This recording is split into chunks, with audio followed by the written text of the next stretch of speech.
name is Jordan Leroy Hansen, also known as The Dev, and welcome to an episode of the Brewing Labs. Now, for this episode, I decided to actually mess with probably one of my favorite mechanics that came from Ikoria, which is the Mutate mechanic. Now, for those who don't know, let's look at a close card just to see what Mutate does. Essentially, what Mutate does is an alternate casting cost on a creature. If you cast it for its alternate casting cost, you can target a non-human creature, essentially, and then either put the card on top or on bottom. So either Dirgebat will go on top of, let's say, like a 1/2 fairy, and then it will become a free bat that has this flash flying mutate clause, all that stuff. Now, one thing to keep in mind, mutate triggers can sometimes have some unique effects, like when this one is, whenever this creature mutates, destroy target creature or planeswalker an opponent controls. Very powerful. Now, the way we do this deck is it's brewed kind of around two essential mutate cards that I actually like a lot in the deck. One of the other ones is Snapdats, Apets of the Hunt. Probably one of my favorite Apetses. Not the most powerful, I would say. The other Apetses are pretty dang good in that regard, but this one is kind of my personal favorite because I like Mardu. And it just is a really nice effect. Like, pretty much doing this effect, giving your creature double strike, nothing to sneeze at, and also just dealing 4 damage to target creature or planeswalker an opponent controls and you gain 4 life. That is very like a Flame Tongue Kavu, which is still somewhat effective in standard, so don't underestimate that. The other all-star in the deck from Mutate is Everquell Phoenix. I cannot stress enough, like, I'm even debating about putting 4 of these in the deck. Everquell Phoenix, 2 red for a flying mutate creature. You can mutate it for free in a red. Whenever this creature mutates, create a red artifact token named Feather with 1, sacrifice Feather, return target Phoenix card from your graveyard to the battlefield tapped. This is really good because it provides us a lot of things. One, it provides us a way to constantly get a creature on the battlefield, like let's say we get dead to a board wipe. If we still have 1 mana up, we can return the Everqueen Phoenix back to the battlefield, which can still just be a 4/4 flyer, or just a quote-unquote a tool for our quote-unquote mutate. Like we can mutate onto the Phoenix itself, which then when the mutate happens, will create another feather, which then helps us to bring it back. So it's a consistent way to keep a creature on board. Like, I cannot stress enough, Everquill Phoenix is just really, really good. Now, for this whole deck around, I put it into a basic Mardu shell. The other mutate card I did put is Necropanther, because the return effect, returning our early game creatures, it's kind of like the same effect as Everquill Phoenix, pretty much return targets to mutate. So which cards are we going to mutate? Well, specifically, there is Falmire Knight, which is both a way to get a card draw engine, as well as just getting this Zombie Knight that has a 1/1 Death Touch, which then, if you attach it to, say, a Snapdats, mates it into, essentially, the dealing 4 damage Death Touch, which is very nifty, and just making it into a free fry double strike Death Touch is just absurd. We also put Hushbringer in here, mostly just, it's a really good tech card currently against the Garuda decks and even the Luris-based sacrifice decks in the meta. Plus also mutate on this, and giving something flying and lifelink is nothing to sneeze at. We put Marauding Raptor in here as just another good mutate target, as well as a card to help pretty much deduct the cost on all of our creatures. It reduces them by 1. And there's just like cute little synergies you see with here. Like, for example, one synergy is like if you mutate this onto Cub Warden. Cub Warden's another mutate card we have in the deck. Whenever this creature mutates, create 2 1/1 white cat creature tokens with lifelink. So you essentially will mutate on Marauding Raptor. It makes it into a free 5 with lifelink with still all this effect. You create the 2 1/1 tokens. They get dealt 2 damage automatically, but you gain 4 life from it. So like little synergies like that is just really, really nice. I also put stuff like Murderous Rider and Bonecrusher Giant as just both creatures that can help be semi-removal, but also other good targets for mutate. I also put Mortify in here just because enchantments are a thing in the format. Heartless Act just for early game removal. Extinction Fin as a one-of, just kind of like our unconditional board wipe to help us still keep our creatures on the battlefield, but maybe remove a very problematic creature our opponent controls. We also have Elspeth Conquers Death. Same thing applies there. Also returns our stuff. We put Ugin in the Ineffable as a one-of. We're not really taking advantage of the static effect. We're mostly taking advantage of the -3, but also the +1. The +1 will create little spirits, which then can be mutated on as well, and if the opponent decides to remove the mutated creature, we still get the semi-card draw effect that the +1 does provide on the spirit token, so really nice. We also put, since it's Mardu, we put a one of the ultimatum in the deck, because this deck's primary weakness is against kind of like more or less kind of very control enchantments like, Oblivion Marine style effects. Having Ruinous Ultimatum to be able to just remove everything one side from the opponent to get all of our stuff back, very, very powerful. Nevertheless, the deck, that is the main core of the deck. The lands is just 1 plains, 1 castle walk plain, 1 swamp, 1 mountain, 4 godless shrine, 1 temple of silence, 4 blood crypt, 1 temple of malice, 4 sacred foundry, 1 temple of triumph, 3 survived triomes, and 2 fabled passage. So that is the deck. I've been having a lot of success with the deck so far. Like, I think the really bad matchups is the heavy board wipe centric decks that are currently in the meta, but against any other matchup, this deck can actually fare pretty well, I would say. So let's test it out in best of 1 and just show it off. So we're going against Neon Savon. Let's see what they're playing. Okay, so we look at our hand. This is a very decent hand. We have the Marauding Raptor. We can mutate into Evergrowth Phoenix on turn 3. That is a keep in our book. We are keeping it. And like I said, we just hope our opponent's not like a heavy control deck that has like a lot of board wipes and such. That is the primary thing we're concerned about. Okay, so they're doing Absent shenanigans, so that means they might have... We have to be very cautious, because if they're playing Absent, they're probably playing the Mythos of Nethrea? I always get that pronunciation wrong, but still, really good unconditional removal in that deck, so it does make mutating a little bit awkward, but like I said, that's why we have Evergrowth Phoenix in here, just a perfect thing to mutate into, that even if the opponent removes it, as long as they don't remove it from exile, well... Yeah, so now it's going to, on turn 3, attack for 4 damage. There we go.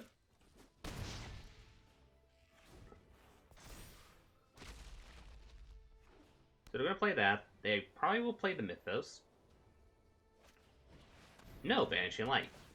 Like I said, we do have at least one of Ruinous Ultimatum to deal with circumstances like that. I think we're here. We're going to play the castle. I think I'll play the Necropanther as is. I don't really want to show our opponent that we have the Snapbats.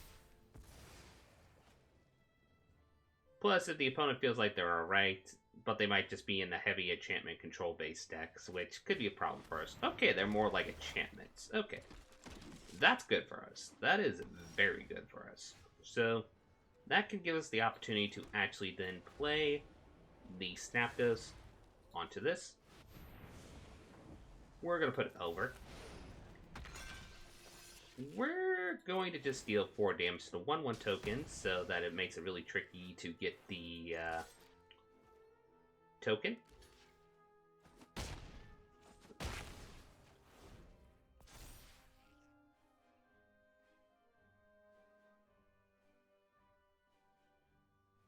So now they won't be able to draw the cards. There's the Mythos, as we suspected that they were running in the deck. It kind of was a no-brainer. Well, we currently have only lands. We could maybe draw into some gas, but we'll see. Lucky enough we have the Castle Lockbrain here to help us draw, so... Okay, so they are a very heavy enchantment control deck, so I'm guessing, like, they probably have a bunch of the... Okay, what I think I'm going to do here is play the Temple. That's a Necropanther. I think I will keep them on top, pass the turn, see what our opponent's doing. Lucky enough they're not going to draw the 2 cards, but okay. So yeah, this is probably like a Doom Foretold type of deck, control deck, if I'm going to have to make a guess.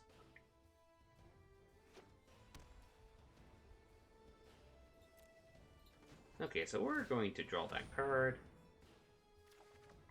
Lose some life. We don't mind. Okay, so that's a Bone Crusher Giant.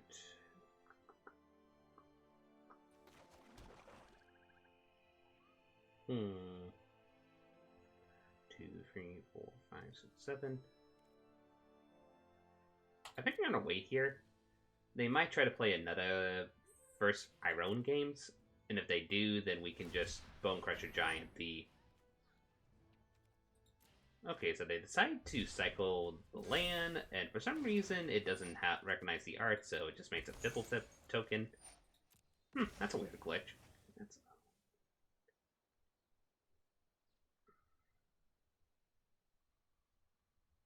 But yeah, we just have to be cautious with stuff like our own games and stuff like that. Because what we'll probably do is we'll probably Bone Crusher Giant if they play the Iron games.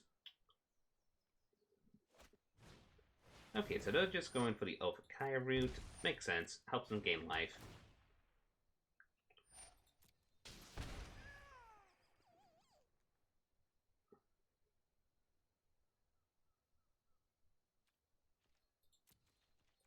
Okay, so what we're going to do is just deal 2 damage to their face. And honestly, just draw more cards. Okay, that is actually pretty good. Not amazing at the moment, but it's something to consider. Okay, here's what I'm going to do. I'm going to play this in... I'm going to play in the Bone Crusher Giant. Presume like we don't have any mutate targets, like they think we're going to draw, and then I could flash in the Dirge Bat, mutate, mutate, mutate, and then just do some shenanigans. There's the Doom Foretold. I figured that was going to happen, so they're going to do that. So this is where it gets a little tricky. Because Doom Foretold, we're going to have to deal with the fact that we have to sacrifice our stuff, which, bleh. But lucky enough, it's our non-token stuff we have to sacrifice. The opponent might also consider... Okay.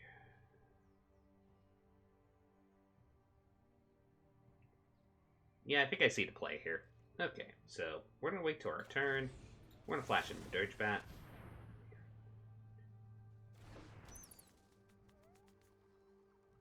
Hope our opponent does not have unconditional removal. We are going to remove that. So then here's what we're going to do. We're first going to mutate the Necropanther on the Dirge Bat. Hope it doesn't get removed. It could be removed. It doesn't get removed. Perfect. So we're going to put that on there. That allows us to return a creature, which... honestly, Bone Crusher Giant.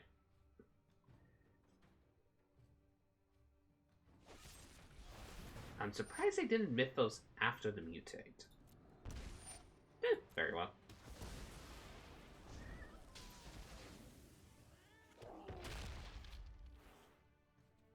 Then honestly, what I'm going to do here is draw a card.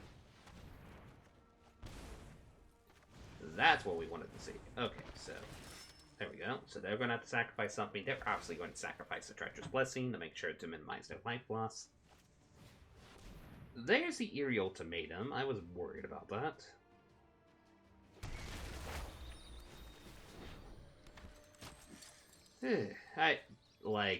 Really, the total counter to this would be if we pull our own ultimatum, which would be awesome. Because, yeah, they just now got a lot of stuff they can sack, so we are in a pickle. Not like an end-of-the-world pickle, but a pickle, nevertheless. Come on, ruin his ultimatum? No. Okay, so what we're going to do, knows what about it, we are going to Elspeth Conquers Death on the Vanishing Light. That allows us to return multiple stuff onto the battlefield. Sure, it's going to get dealt 2 damage. We really don't care, so we're just going to swing in for 4.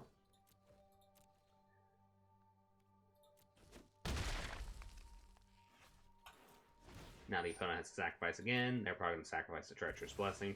Makes sense. We are not out of this yet.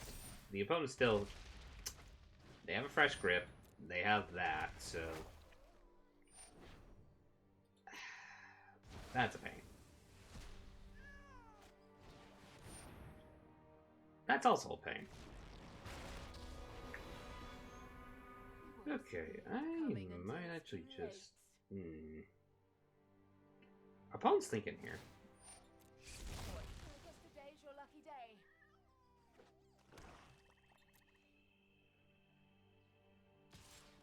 We will take the 4 at the moment. Because we're just going to Foulmine right here. That's another Elspeth Conquers Death. And the problem is we do have to sacrifice one of these. What would be the best thing to sacrifice? Okay, let's take a look at our graveyard. Our graveyard has its snapbacks, so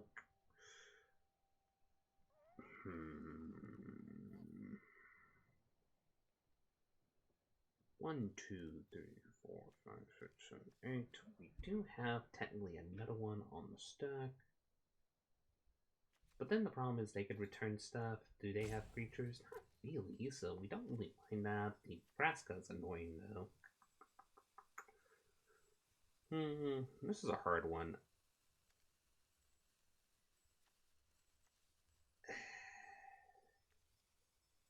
Yeah, I think it's this actually. Then what we do here is we attach this, we mutate on this.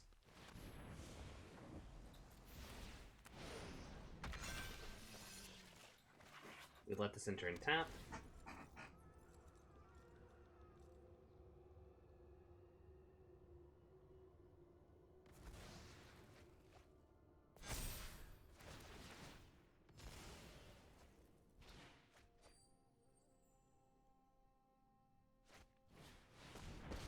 There's the Callets. They're probably going to exile the Cupboard? Yeah, that makes sense. Seriously, we're one rune as ultimatum from making this deck very useful. Oh, come on, opponent.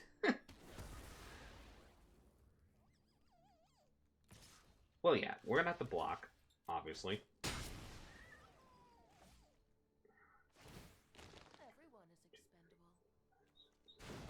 So yeah, we can still cast it even with the Elspeth stack.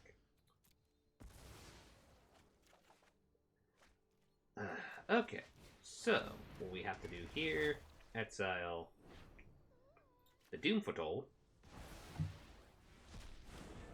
We'll bring these back so we have protection.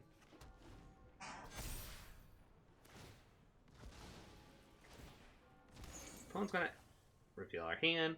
We don't got nothing, so they're going to exile the Cup Warden. Makes sense.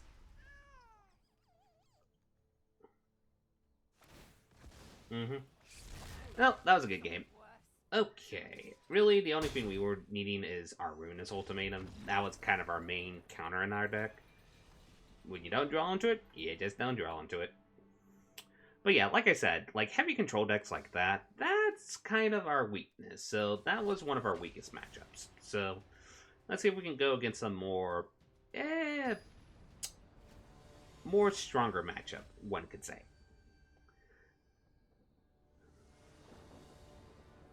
Okay, I like this. We got the lands, we got the... Yeah, I really like this hand a lot. We're keeping this. We're going against a Yomori the Corrector deck, so this can either be artifacts, creatures, or enchantments. I would probably guess creatures. Like, that's what my gut's saying.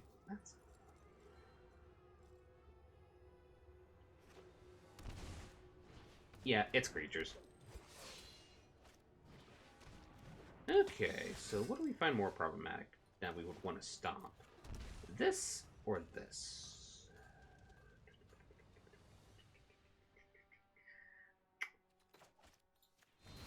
I think that, because then we can trade into this very easily with the Bone Crusher Giant.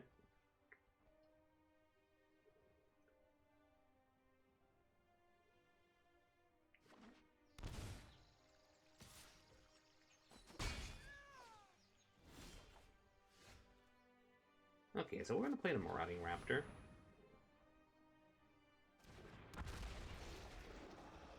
We're going to let this enter and tap. We probably should have done the Triome upon Postal Reflection. Yeah, especially if they had stuff like that.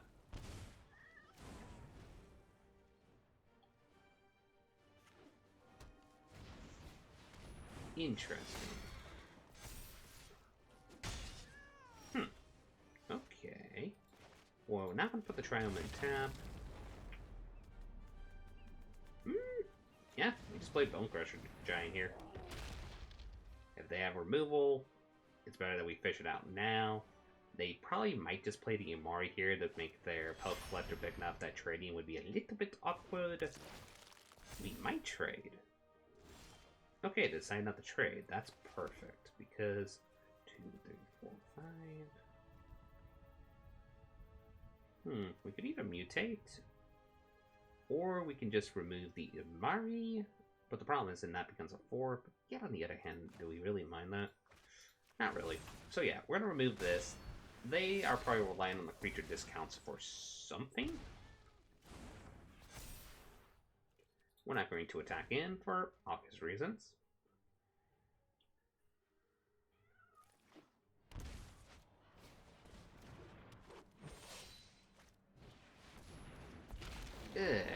Ew. Okay, we are in a pickle now. Yeah, we got a block there.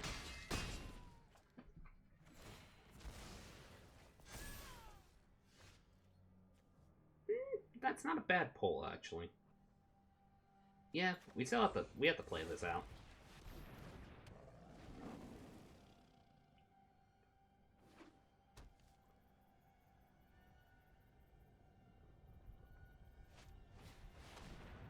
And they had the dirge back. Ah!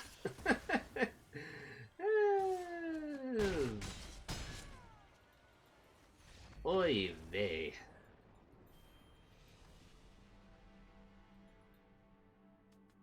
Sometimes with recording these, you can sometimes show the deck at its best, and then there's just sometimes where you record these and you're like, well, let's hope third time's the charm is what I'm saying here, essentially.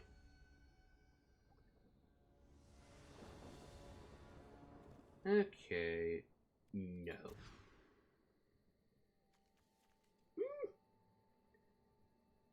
Jigintha, eh? This probably is the Jigintha song deck I've been seeing moving around the parts. That's probably what it is.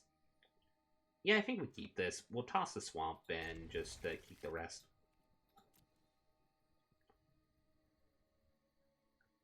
So I need to remember how this does. Okay, so everything has essentially 1 pip of their mana cost, and then they can just use this to tap for 5 pillars of stuff, essentially. We're going to activate this just to get the red pip of mana that we will need, just in case we get like a Marauding Raptor or some shit like that. So, we're going to get the Mountain.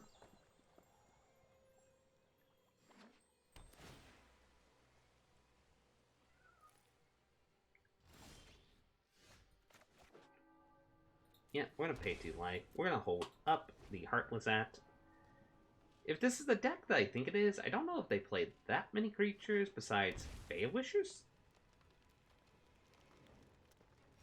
Well, we'll see. Anyway, we're going to let that enter and tap.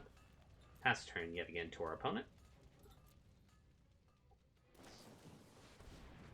Yeah, this really feels like the Sonic Creation deck. Or maybe it's actually Niv Mizzet. I don't usually see Hallowed Fountain in this deck design.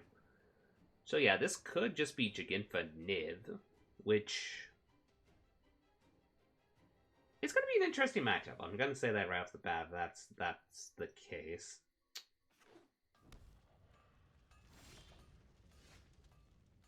Okay.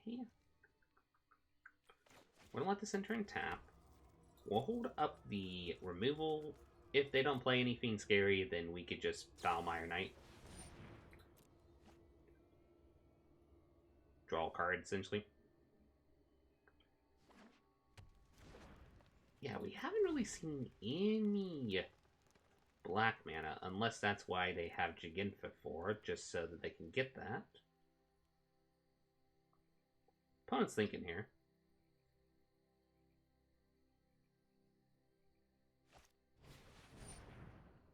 Okay.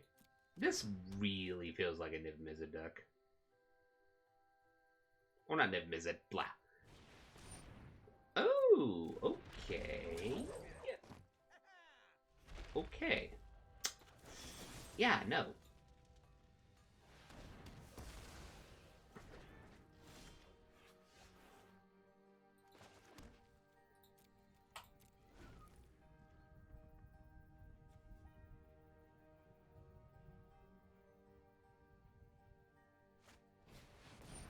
Okay, there's Domri.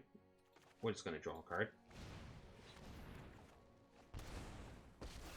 Hushbringer, not bad. So yeah, this really feels like Niv Mizzet Reborn. We see all the gold spells.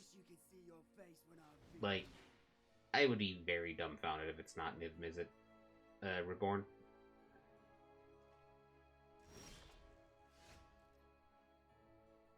Okay.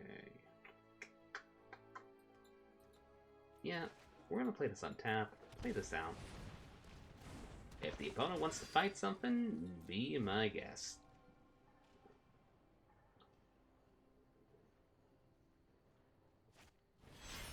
Okay, so they play that out.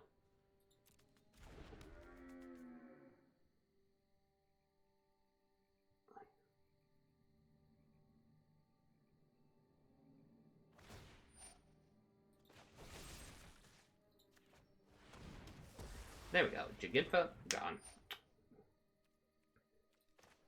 And... Come and destroy! we're gonna draw a card again. Warning Raptor's not bad. Ah, there we go. That's what we're looking for. We're gonna Cub Warden on this. Get some tokens. Swing in Domri. Just to keep Domri in check. Now you're getting the spirit!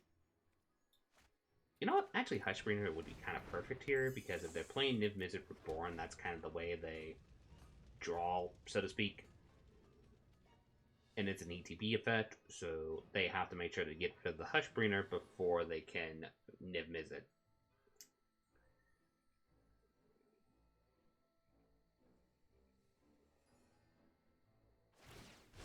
Oh, I wish you could see your face when I'm beating you.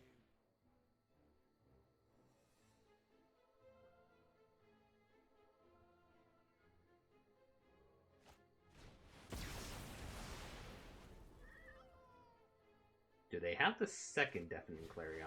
No, they have Tamio. Let us have a storied battle What are they going to try to telling. get is the question here.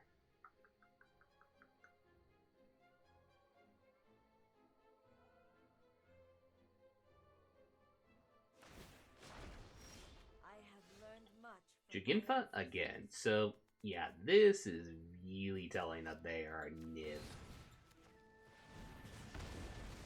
all So yeah, we're pretty much going to remove all the Planeswalkers, because we should. We're going to play Valmire Night Out first, then we play this out. We're going to hold on the Bone Crusher Giant, just in case if they have any spot removal. Or they have another board wipe.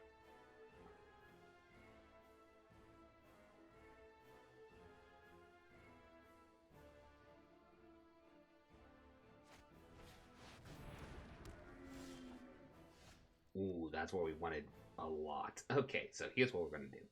We're going to mutate on Club Warden again. We're going to put it under.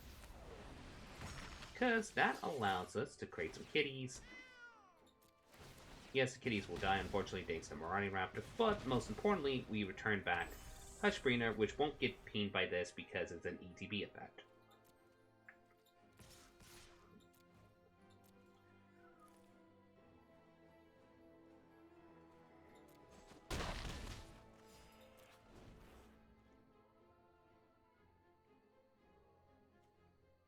And we can draw a card at the end of our turn. Thanks to our old little castle Lockflame. Okay, there's the other one. So they're going to try to cast Niv now, is my guess.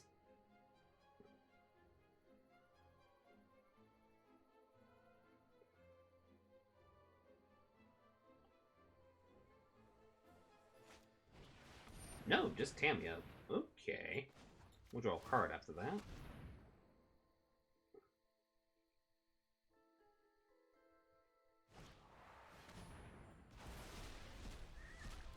Well, that's rude. Well, that's an answer to Giganta. ruling you will be excellent research. What are they going to bring back is the question.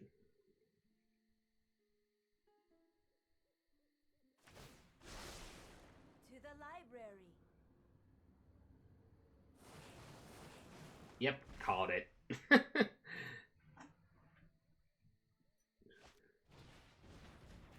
Well, now that we know it's a Niv Mizzet Reborn deck...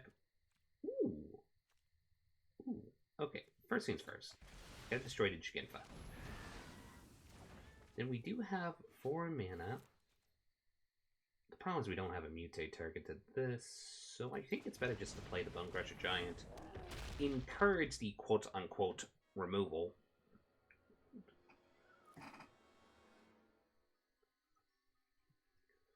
Or the encouragement of bringing back their Jigenfa. They really want their Jigenfa. Ooh, that's perfect. Okay, so we got choices here.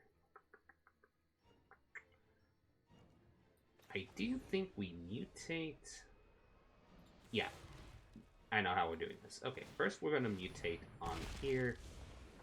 We're going to put the Bone Crusher Giant over. It's going to destroy a creature, specifically in this case, Jigenfa. We're going to swing in, make sure Tamio's gone. There we go. So now they really don't have a black source of mana to play their Niv Mizzet Reborn. At least currently at the moment. So they're probably going to just constantly try to draw a card and then discard a card to try to draw into stuff. That does provide them fairy tokens, which will essentially be good chump blockers. So we got to keep that in mind.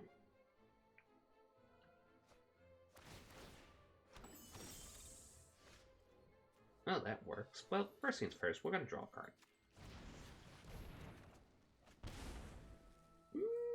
1, 2, 3, 4, 5, 6, 7. We technically have enough of the Triumph, so what I think I'm going to do here is not attack in. Save up the Foulmire Knight to be mutated later.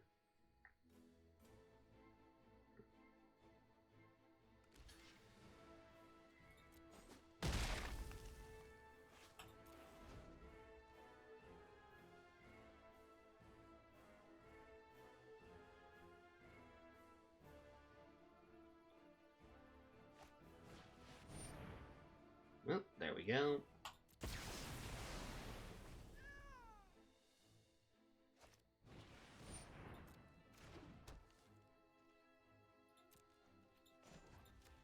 And we're going to draw a card. A lot of our Triumphs. Well, let this enter and tap. We're going to hold up our Murderous Rider. And then hold up the Safai Triumph to just draw a card.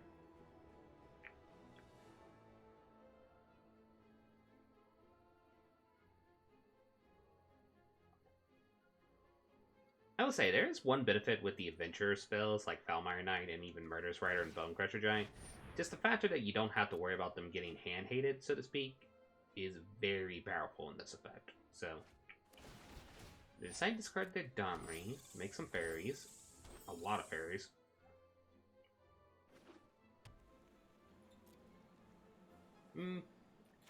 We're going to first cycle one of these.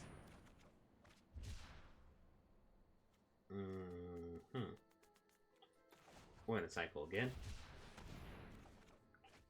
Ah, there we go.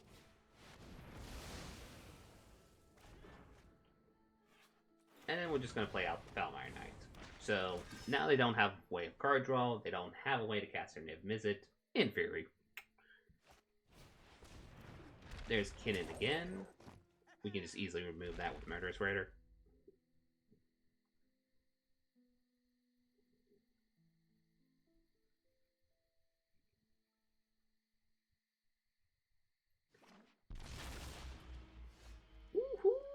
Okay, so yeah, we're gonna mutate on this. Put this over. Get some life. Swing in. They finally got the black mana they do need to play Niv Mizzet, so if they top deck it, congrats. That they did not. And the opponent scooped. Whew. Okay. That was an interesting matchup, I will say that. nevertheless, that is the shenanigans of the Mardu Mutate deck. I'll probably tweak it a little bit on the site on Averhub a little bit here and there, but overall, this is kind of the almost the final list. I've been having a lot of fun with it. Like, I would say it definitely could be tweaked against for more of the control matchups. We do have a sideboard to accommodate that, such as Lighted Hope for enchantments, Grafdigger's Cage for essentially the Garuda matchups, Eidolon against Planeswalkers.